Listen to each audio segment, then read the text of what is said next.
Done. बिस्मिल्लाहिर्रहमानिर्रहीम, अस्सलाम वालेकुम नाज़रीन, मैं हूं साकिब बशीर। ज़हीर अहमद केस से मुतल्लिक बात करेंगे। शाहिद हुसैन सीनियर सहाफ़ी हमारे साथ मौजूद हैं, कराची से डे वन से इस केस को कवर कर रहे हैं, बड़ा इन डेप्थ जो है वो कवर कर रहे हैं इस केस को। शाहिद साहब आपका बहुत शुक्रिया। आज की जो प्रोसीडिंग्स थी, जो हाई कोर्ट में मामला था या जो मतहत जो अदालतों में जो मामला थे, उनसे मुतल्लिक हम बात करेंगे। सबसे पहले सिंध हाई कोर्ट की हम बात करते हैं कि वहाँ क्या जो 2 किस्म की दरखास्तें जो दायर की गई कि जो इन्वेस्टिगेशन है, उस पे हमेशा से सवालात उठते रहे हैं। चौथा जो तफ्तीशी अफ़सर है, सवालात उठते रहे हैं और अभी भी उठ रहे हैं। तो अब क्या होने जा रहा है नेक्स्ट, और एमएलओ से मुतल्लिक जो है वो क्या जो है वो अपडेट है? देखिए, सबसे पहले तो आपका बहुत शुक्रिया। मेहदी अली काज़मी साहब की तरफ से दरख़्वास्त दायर की गई थी, जिब्रान नाज़िर साहब ने। आज ही दरख़्वास्त दायर हुई, अदालत ने अर्जेंसी उनकी ग्रांट की, परमिशन दी और उसके बाद फिर आज ही समाअत हुई। उसमें अदालत ने नोटिसेज़ जारी किए हैं प्रोसिक्यूशन को, एवीसीसी को, आईजी को, डीआईजी को और इन्वेस्टिगेशन विंग को, और 18 तारीख को टैग कर दिया है, जो ज़हीर की पहले से 2 दरख़्वास्तें ज़ेर समाअत हैं, उनके साथ अटैच कर दिया। अब तीनों दरख़्वास्तों की एक साथ समाअत होगी।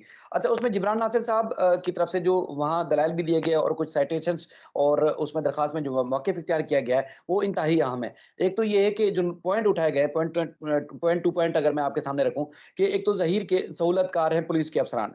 अब चूँकि आपको याद होगा, जब चैट सामने आई थी ज़हीर की, जब मेहदी अली काज़मी साहब को मैसेजेस कर रहा था 21 जुलाई के बाद, तकरीबन 4-5 दिन मैसेजेस करता रहा। उसमें वो कहता है कि मैं एवीसीसी के दफ़्तर में बैठा हूँ और आके मुझसे मिल लें। तो उसमें एक परसेप्शन जाता है कि पुलिस उसको सहूलत फ़राहम कर रही है।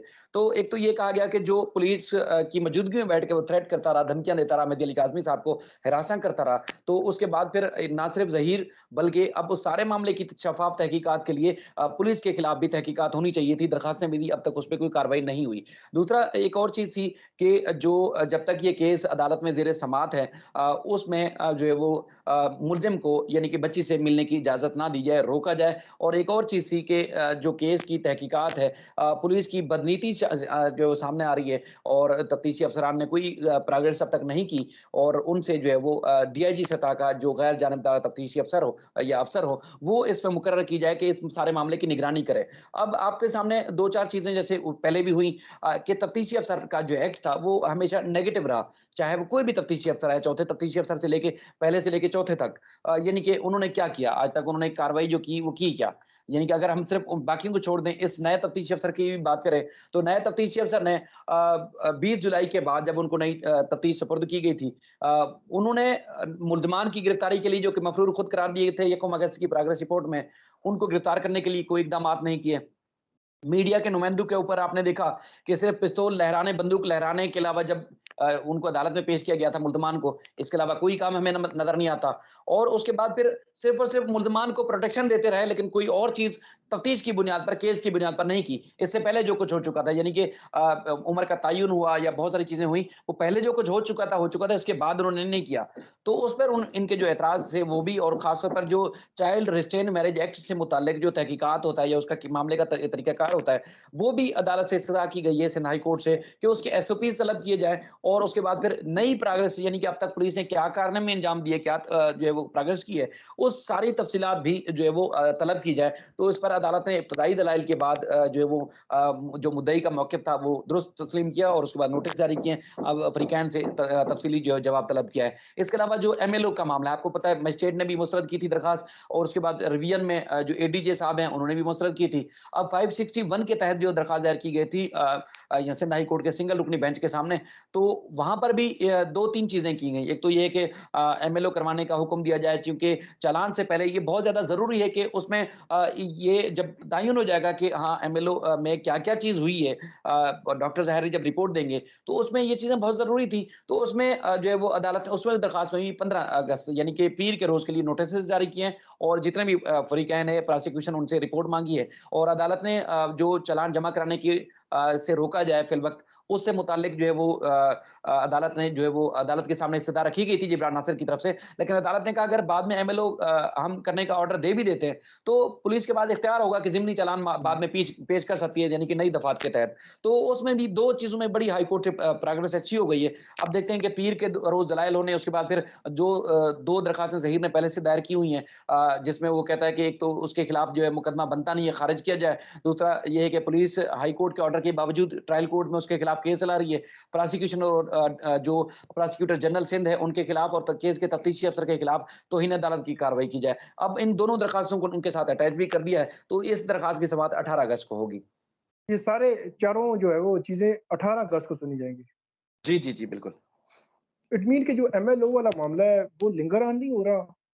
एमएलए वाला देखें सर, डॉक्टर्स और जो तफ्तीशकार हैं या कानूनदान है वो तो कहते हैं फौरी तौर पर होना चाहिए था और ये जो एक इख्तियार है बाकायदा तौर पर, ये तो पुलिस को फौरी तौर पर करना चाहिए था। यानी कि जब करना आप चाहिए था ओसिफिकेशन डेफ़िनेटली। जी, जी, जब ओसिफिकेशन टेस्ट करवा रहे थे या फिर जो है वो बच्ची की उम्र के तयन करवा रहे थे, तो उस वक़्त भी पुलिस के पास इख्तियार था कि पुलिस फौरी तौर पर करवा सकती थी, यानी कि उस वक़्त तो किसी अदालत ने नहीं रोका था।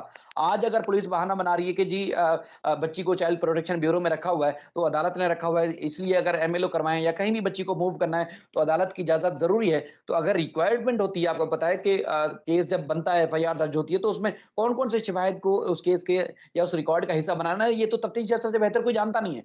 तो उस वक़्त भी 2 मौके मिलने के बावजूद पुलिस ने नहीं किया और आज जब दरखास्त दी गई ट्रायल कोर्ट में, तो उसके बाद ज़ाहिर है वो अदालत ने एक नया एतराज़ लगा के, हालाँकि कानूनी माहिर ये भी कहते हैं मजिस्ट्रेट साहब को भी नोटिस जारी करने की ज़रूरत नहीं थी।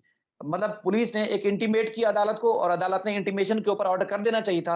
लेकिन इंटीमेशन के बजाय उन्होंने मुद्दई को नोटिस जारी कर दिया, उन्होंने जो है वो मुल्ज़िम को नोटिस जारी कर दिया। पूरे तो अब ये सूरत-ए-हाल है। अच्छा ये बताएँ कि अब चालान के हवाले से बताएँ, चालान जो है अब उसमें क्या एतराज़ात क्या आए हैं? चालान में कोई नई चीज़ क्या आई है? कौन-सी दफ़ात जो निकाल दी गई हैं? मुझे तो ये केस जो है वो ये मतलब वो बात वही ठहरती है कि पुलिस को कहीं ख़ार है कि हमारे आईजी को क्यों हटाया गया है इस केस से? सर देखें, बात ये है कि बहुत ज़्यादा आपको पता है कि पूरा एक मैकेनिज़्म बन जाता है बाज़ दफ़ा, एक मुनज़्ज़म तरीके से चल रहा हो और उस वक़्त भी अगर पुलिस की या जो इदारे जिन्होंने तहफ़्फ़ुज़ देना है, अगर उनकी गफ़लत, लापरवाही, नाअहली या कोई भी चीज़ सामने आती है, तो लोग बड़े रंजीदा होते हैं। तो यहाँ पर हमने देखा कि जो तफ्तीशी अफ़सर हैं पुलिस के, उन्होंने जो चालान पेश किया है, यकीन मानें एक लतीफ़ है। मतलब हमें मुनासिब नहीं लगता एक रफ़ ज़बान इस्तेमाल करें पुलिस के या हमारे जो इदारे हैं उनके खिलाफ, लेकिन पूरे मुकम्मल तौर पर लतीफ़ हैं। जैसे मैंने पहले अर्ज़ किया कि पुलिस ने 2-3 जो चीज़ें हैं वो तो इन नए तफ्तीशी अफ़सर ने की हैं। नई कोई चीज़ उन्होंने नहीं की, जैसे जो प्रोग्रेस रिपोर्ट थी यकम अगस्त की, उसमें कि तफ्तीशी अफ़सर ने कहाँ छापा मारा, कहाँ कार्रवाई की, किधर जाके गिरफ्तार किया, 512 की कार्रवाई कर दी थी उन्होंने कि ये नूर बीबी, राय खुर्रम एडवोकेट या फलाँ-फलाँ मुल्ज़िम जो है मफ़रूर है, हम उसको गिरफ्तार नहीं कर पा रहे। अब खुद बताएँ कि मतलब राय खुर्रम खुदा ना खास्ता मतलब हमारे लिए तो वकील हैं, ज़ाहिर है काबिल एहतराम है, उनका एक जुर्म है, वो अलग चीज़ है, बच्ची के को जो मुल्ज़मान को जो सहूलत दी है।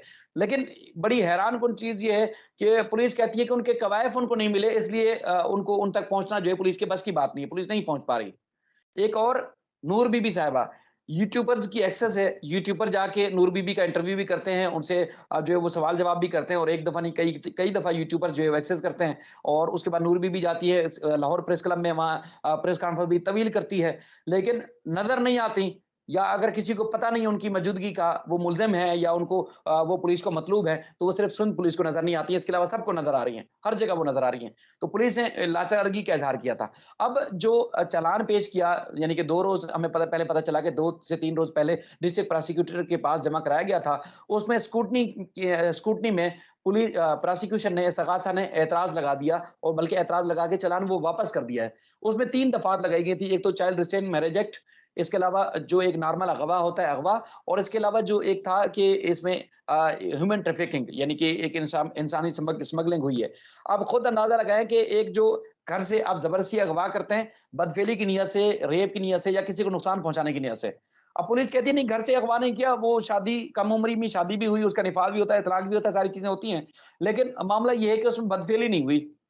आप खुद अंदाज़ा लगाइए कि ये सारी चीज़ों पे कौन अब एतबार करे।